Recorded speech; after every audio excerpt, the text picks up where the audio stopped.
active immunity. He has acquired this active immunity by actually having the disease. Fortunately, there's a safer way to get immunity. This is through vaccination. दोस्तों, जैसा कि आप सब लोगों ने हमारी पिछली video Air India plane crash को बहुत प्यार दिया और नीचे बहुत कमेंट्स में रशियन वैक्सीन पे वीडियो बनाने को कहा, तो आज हम रशियन सार्स कोविड-19 वैक्सीन स्पुतनिक 5 के बारे में बात करेंगे, जो वर्ल्ड की सबसे पहली कोविड-19 वैक्सीन है और रशिया सबसे पहली कंट्री बनी है जिसने इस वैक्सीन को बनाया है।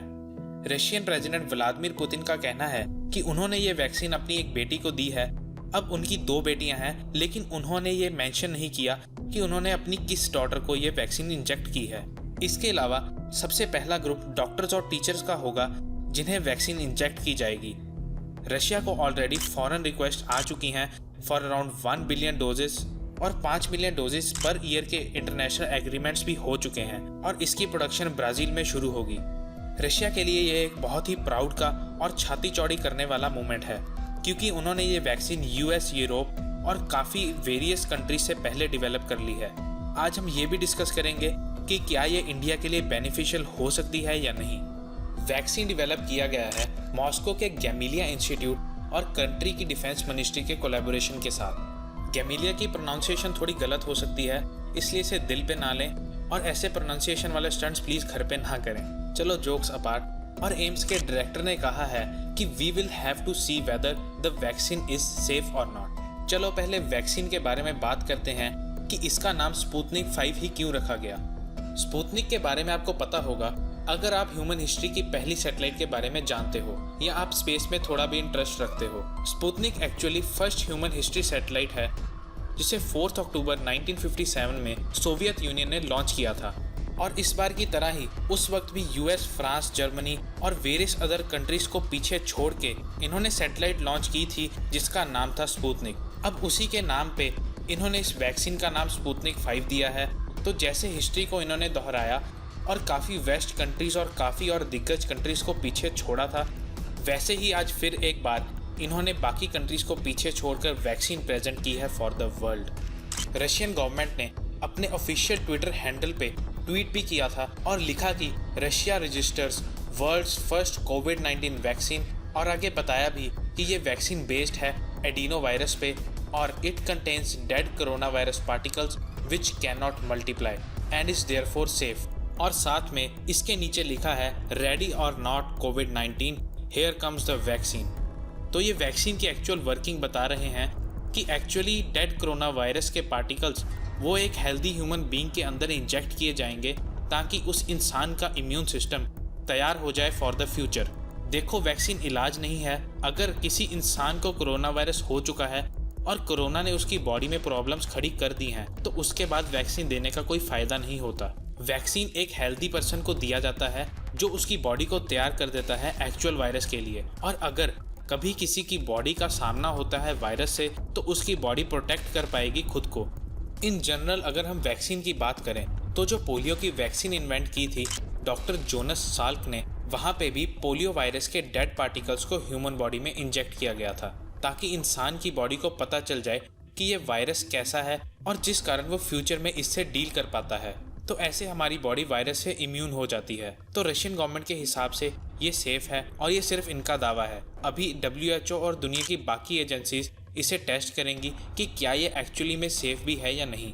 इस वैक्सीन पे अभी भी एक क्वेश्चन है। रशियन गवर्नमेंट ने इसे बहुत ही जल्दी से अप्रूव किया है। इसके 3rd स्टेज या 3rd फेज के ट्रायल्स अभी हुए नहीं हैं, जिसमें अराउंड 20 to 40,000 लोगों पे ये टेस्ट होता है। लेकिन व्लादिमीर पुतिन ये कह रहे हैं कि ये सेफ है, और विश्वास बढ़ाने के लिए उन्होंने ये भी कहा है कि पहली डोज उन्होंने अपनी एक डॉटर में इंजेक्ट की है। उनकी 2 डॉटर्स हैं, मारिया और कैटरीना, और उनमें से किसी एक में ये वैक्सीन इंजेक्ट की गई थी, ऐसा उन्होंने बताया। देखा जाए तो प्रमोशन तो बहुत बढ़िया की है कि अगर खुद की बेटी में इंजेक्ट कर दिया तो इट्स सेफ। अभी 13 अगस्त को ही रशिया ने कहा कि ये वैक्सीन 18 to 60 ईयर्स ओल्ड के लिए ही रिकमेंडेड है एज ऑफ नाउ, क्योंकि अभी और भी क्लिनिकल स्टडीज करने की जरूरत है for it to be used by older people, और इसे रजिस्ट्रेशन के बाद वाले क्लिनिकल ट्रायल से पता चलने का एक्सपेक्ट किया जा रहा है।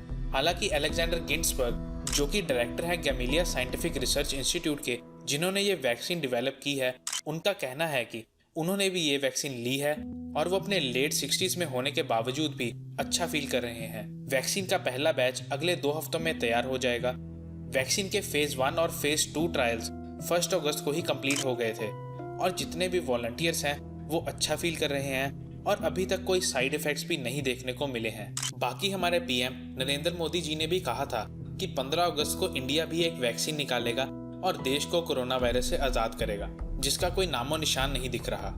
हाँ, लेकिन इंडिया उन 20 कंट्रीज में से ज़रूर है जिन्होंने स्पुतनिक 5 में इंटरेस्ट दिखाया है और कहा है कि हम इसके 3rd phase of clinical trial का पार्ट बनना चाहते हैं। कोई ऑफिशियल डिसीजन अभी तक नहीं लिया गया है और सिर्फ इंटरेस्ट ही दिखाया है।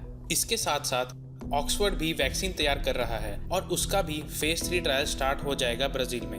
रशिया के बाद अब कोरोना वायरस की वैक्सीन की अच्छी खबर चाइना से आ सकती है। साइनोवैक बायोटेक लिमिटेड ने 11 अगस्त को कोविड वैक्सीन की ह्यूमन टेस्ट की लास्ट स्टेज की शुरुआत कर दी है और इसे देखते हुए उम्मीद जताई जा रही है कि जल्द ही चाइना भी वैक्सीन बनाने का ऐलान कर सकता है। WHO के हिसाब से साइनोवैक वैक्सीन टेस्टिंग में सबसे आगे चल रही है 7 मेजर वैक्सीन में से और इसकी टेस्टिंग इंडोनेशिया में 16-20 पेशेंट्स पे हो रही है। ये वैक्सीन इंडोनेशिया की गवर्नमेंट कंपनी बायोफार्मा के साथ मिलकर डेवलप की जा रही है। इससे पहले साइनोवैक ने बताया था कि ट्रायल के 2nd स्टेज में वैक्सीन सुरक्षित पाई गई है और पेशेंट्स में एंटीबॉडी बेस्ड इम्यून रिस्पॉन्स भी मिले हैं। अब इंडिया वैक्सीन की वेट करेगा या कुछ इंपॉर्टेंट सेक्टर्स जैसे कि मिलिट्री और कुछ और सेक्टर्स में रशियन वैक्सीन से शुरुआत करेगा। इन सबका डिसीजन एक कमेटी लेगी headed by NITI Aayog member VK Paul, जिसमें ये लॉजिस्टिक्स और एथिकल एस्पेक्ट्स के बारे में बात करेंगे अबाउट कोविड-19 वैक्सीन। लेकिन इवेंचुअली हम सीरम इंस्टीट्यूट और ऑक्सफोर्ड की वैक्सीन की मास में यूज़ करेंगे। स्टार्टिंग के लिए शायद रशियन वैक्सीन का यूज़ भी हो सकता है, जो अब एक कमेटी डिसाइड करेगी। तो ओवरऑल वर्ल्ड इकोनॉमी और ह्यूमन काइंड के लिए ये एक बहुत ही बढ़िया न्यूज़ है। आशा करता हूँ आपको हमारा ये वीडियो बहुत पसंद आया होगा। हम आपके लिए ऐसे ही हर हफ्ते रीसेंट रिकैप्स और अपडेट्स वीडियोस के द्वारा लाते रहेंगे। बस हमें आपका बहुत सारा सपोर्ट और प्यार चाहिए, जो आप चैनल को सब्सक्राइब करके और अपने फ्रेंड्स और फैमिली के साथ शेयर करके दे सकते हैं। वीडियो को लाइक ज़रूर करें ताकि YouTube आपको ऐसी ही अपडेट्स देता रहे। इसी वीडियो की तरह अगर आप चाहते हो कि हम आपके लिए किसी भी टॉपिक के बारे में डिटेल एनालिसिस करें तो आप उसे भी नीचे कमेंट करके बता सकते हो। Thank you for watching. जल्दी मिलते हैं अगली किसी वीडियो में। Till then take care.